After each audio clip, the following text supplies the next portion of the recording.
इस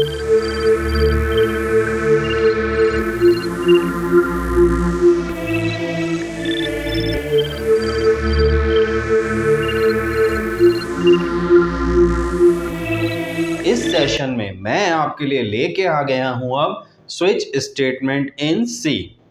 तो आज की इस वीडियो में हम जानेंगे कि स्विच स्टेटमेंट का सिंटैक्स क्या होता है, किस सिचुएशन में हम स्विच को यूज़ करते हैं और प्रोग्राम में उसको कैसे इम्प्लीमेंट करते हैं।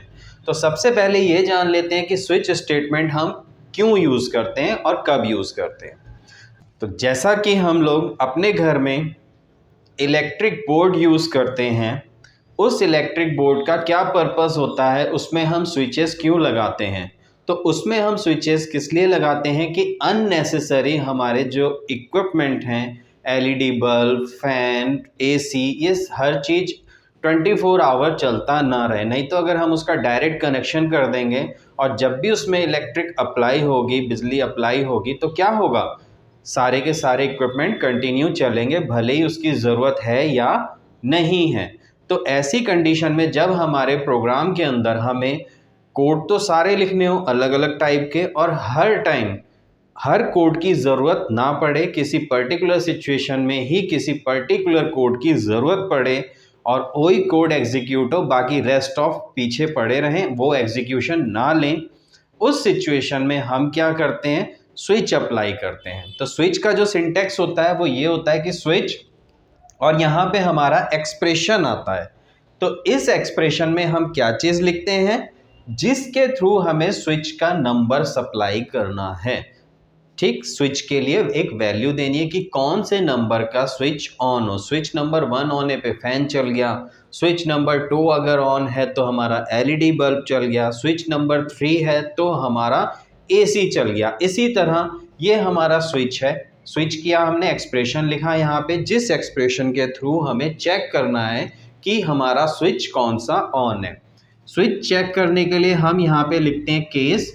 अगर केस देन वैल्यू 1, अगर पहली वैल्यू मैच होती है तो कोड ए एग्जीक्यूट कर जाए और यहाँ से ब्रेक हो जाए। ये ब्रेक स्टेटमेंट नेसेसरी नहीं होती, हम विदाउट ब्रेक भी प्रोग्राम को चला सकते हैं।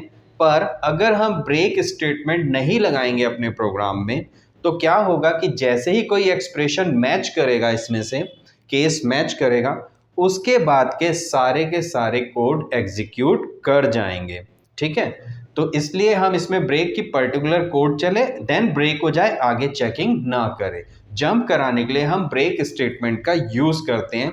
जैसे कि हम अपनी गाड़ी में अगर हमें जिस डेस्टिनेशन तक पहुंचना हो, उस डेस्टिनेशन तक अगर हमें रोड के अंदर कोई भी बैरियर, कोई भी रुकावट ना मिले तो हम ब्रेक नहीं लगाएंगे कभी भी। लेकिन हम किसी पर्टिकुलर कंडीशन में कि गाड़ी को जब रोकने की ज़रूरत पड़ जाए तब हम ब्रेक लगाएंगे। उसी तरह ये कोड हमारा एग्जीक्यूट हुआ, उसके बाद हमने क्या किया, ब्रेक लगाया। आगे के कोड हमें एग्जीक्यूशन पे नहीं डालने। ठीक, पहला केस अगर मैच हो जाएगा यहीं ब्रेक हो जाएगा, और अगर मैच नहीं हुआ तो केस 2 को चेक करेगा। केस 2 चेक हो जाता है तो कोड बी एग्जीक्यूशन ले लेगा, तब हमारा कोड बी एग्जीक्यूट कर जाएगा। और अगर हमारा ये एक्सप्रेशन गलत है तो किस पे जाएगा, केस 3 पे, वैल्यू 3 को चेक करेगा और केस सी मैच हो जाएगा हमारा और ब्रेक कर जाएगा। इन केस इसमें से अगर कोई भी केस मैच नहीं करते तो वो डिफ़ॉल्ट पे जाएगा। जो डिफ़ॉल्ट यहाँ पे लिखा है सिंटेक्स में, डिफ़ॉल्ट, और डिफ़ॉल्ट में आपने जो भी कोड दे रखे होंगे, डिफ़ॉल्ट कोड एक्स, जो भी आपने वहाँ पे लिखा होगा वो एग्जीक्यूशन ले लेगा।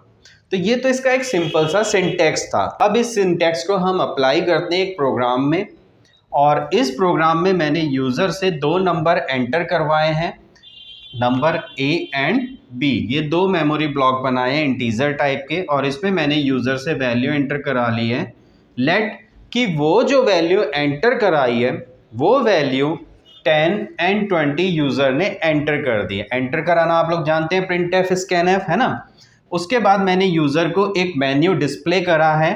मेन्यू में क्या चीज़ है, menu with the help of printf, यहाँ पे मैसेजेस शो किए हैं, और इस मैसेज में लिखा गया है press 1 for sum, press 2 for subtraction, press 3 for multiplication.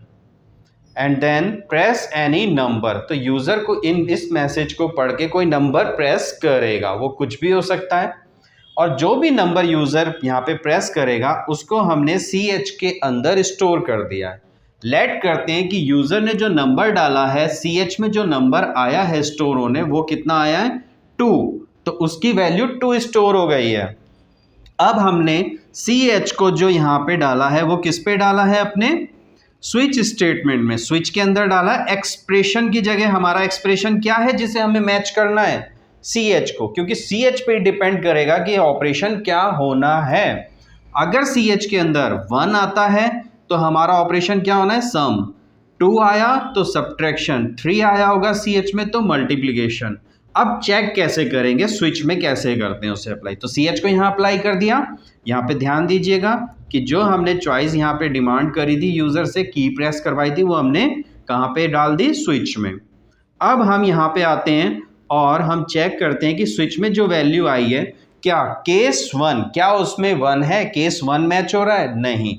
अगर ये केस फॉल्स होगा तो ये कोई सा भी ये वाला जो कोड है ब्रेक तक का एग्जीक्यूशन नहीं लेगा और ये सीधा अगले केस पे जंप करेगा, किस पे, केस 2 पे। क्या CH के अंदर जो वैल्यू स्टोर है, क्या 2 वाला केस मैच हो रहा है, हाँ हो रहा है, क्योंकि हमने CH की वैल्यू 2 डाली थी यहाँ पे। अब वैल्यू 2 डाली तो C के अंदर जो वैल्यू स्टोर हो जाएगी क्या हो जाएगी, A माइनस B। A की वैल्यू 10 थी और B की 20 थी, मीन्स -10 स्टोर हो गया और यहाँ पे ये चीज़ प्रिंट होगी, सब्ट्रैक्शन इज इक्वल टू -10, क्योंकि A में 10 था और B में 20 था, प्रिंट हो गया। अब क्या स्टेटमेंट मिली यहाँ पे, ब्रेक स्टेटमेंट। तो ब्रेक करते ही क्या होगा, ब्रेक करते ही वो सारे केसेस को सबको छोड़ता हुआ बाहर आ जाएगा और गेट CH एंड प्रोग्राम से एग्जिट कर जाएगा। तो ये हमारा था केस, वो जो हमने क्या किया, अप्लाई किया CH पे और CH की वैल्यू को 2 चेक किया यहाँ पे। तो इससे आपको स्विच स्टेटमेंट समझ में आई होगी थोड़ी सी। और इसके बाद अब हम देखते हैं कि अगर हम अपने प्रोग्राम में इसी केसेस में ब्रेक अप्लाई नहीं करते तो क्या होता।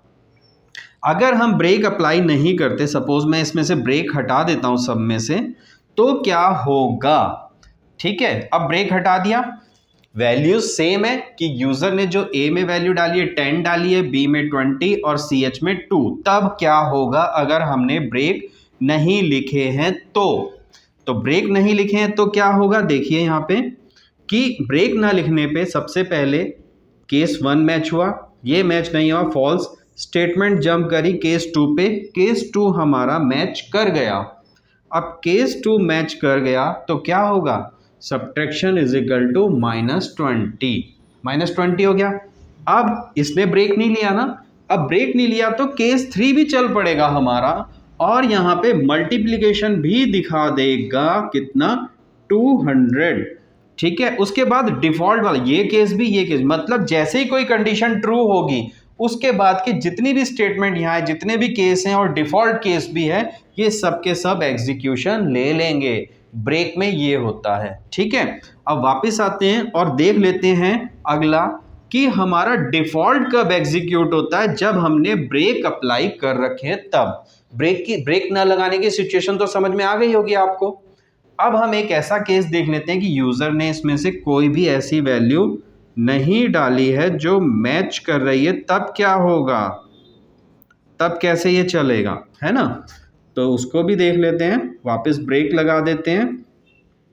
अब सेम सिचुएशन, लेकिन यूजर ने जो वैल्यू डाल दी गलती से, उसने ये 1 2 3 ना डालते हुए उसने वैल्यू डाल दी 4 5 6, कुछ भी हो सकती है वो वैल्यू, 4 भी हो सकती है, 5 भी, मतलब 1 2 3 इनमें से नहीं डाली, उसने की प्रेस कर दी 4, तो क्या होगा, वही एक्सप्रेशन यहाँ पे आएगा और CH की वैल्यू यहाँ पे कितनी है, 4। अब केस 1 मैच नहीं हुआ तो अगले पे